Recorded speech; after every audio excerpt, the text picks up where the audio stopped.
Ben Scott came back to haunt his old team by smashing an incredible 23 runs off the final over to ensure that Worcestershire earned a tie with Middlesex in their CB40 match in Uxbridge in spite of a wonderful 100 from Owen Morgan.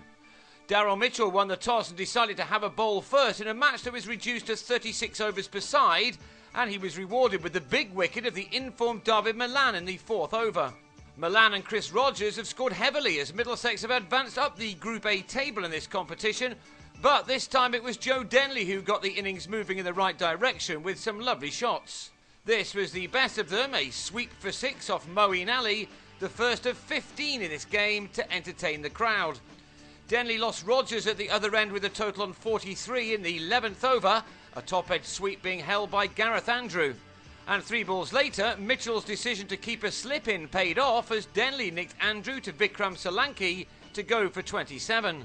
It suddenly became a bit of a struggle for the Panthers, and when Neil Dexter was run out by Solanki after a mix-up with Morgan, Middlesex were left on 67 for 4 in the 16th over. Yet they were able to smash another 162 off the next 20. Josh Davey got the ball rolling with some well-timed and well-placed strokes. He was to play an important role in partnership with the explosive Morgan. The Irishman began his innings steadily, picking off his runs where he could, but that didn't last for long. Mitchell could do nothing but smile, perhaps ruefully, fearing the worst when Morgan lifted the first of his 6 sixes some way into the distance. A second maximum took him to a 50 made off 45 balls. By the time he got there were only 10 overs left for Middlesex to add to their 128 for 4. Morgan now had his eye in, never a good thing for a young bowler like Nick Harrison, who was brutally assaulted. These 2 shots coming off successive deliveries to end the 32nd over. With 4 to go, the scoreboard read 180 for 4, but nothing was going to stop Morgan, who now took 18 runs off an Andrew over. That was finished off by a panicking Andrew, whose very wide ball was bottom edge to the boundary, to take Morgan to an outstanding 100.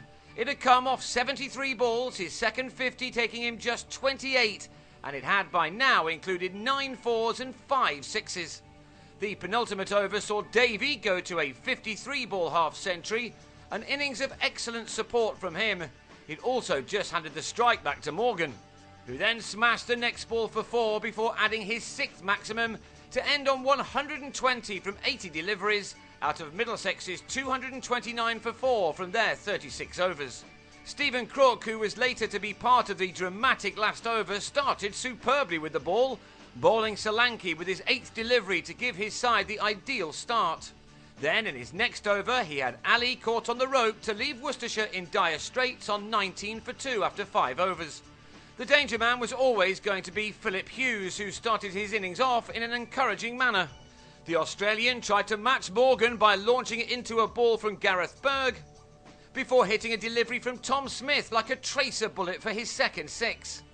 His 50 arrived off the same number of deliveries as he kept his side in the game, taking the total to 92 for 2 after 20 overs.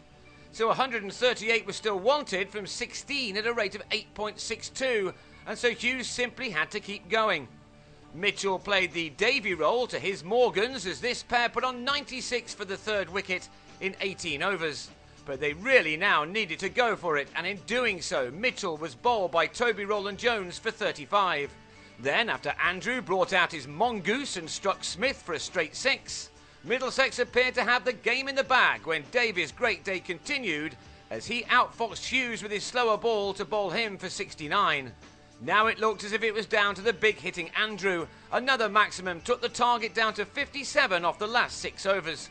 But that looked too much, especially when Andrew, having struck 42 off 33 balls, hit Rowland-Jones skywards and was well held by Morgan. Davey's medium paces then did the job again as Neil Pinner found Rogers in the deep instead of the boundary he was looking for. And when Matthew Pardo swished Rowland-Jones to Dexter, Worcestershire were left with 27 to get off the last 10 balls. That became 24 off the last over to be bowled by Crook, whose previous 6 had cost only 16. Scott, who spent 6 years at Middlesex, slogged the first ball for 4, before remarkably he hit the next one and the one after that for 6s to bring the target down to just 8 runs off the last 3 balls. Then he did this off the penultimate delivery after Crook had bowled a dot one. So with hearts pounding everywhere, Scott needed only 2 off the final delivery. Panic ensued as he raced for the run to tie the game. Dexter shying at the stumps, but missing. Phew, it really was some game which ended up as a tie, although questions will doubtless be asked how it ever came to that. Middlesex stay top of their group with 1 game to play, but now need lots of results to go their way to qualify for the semis.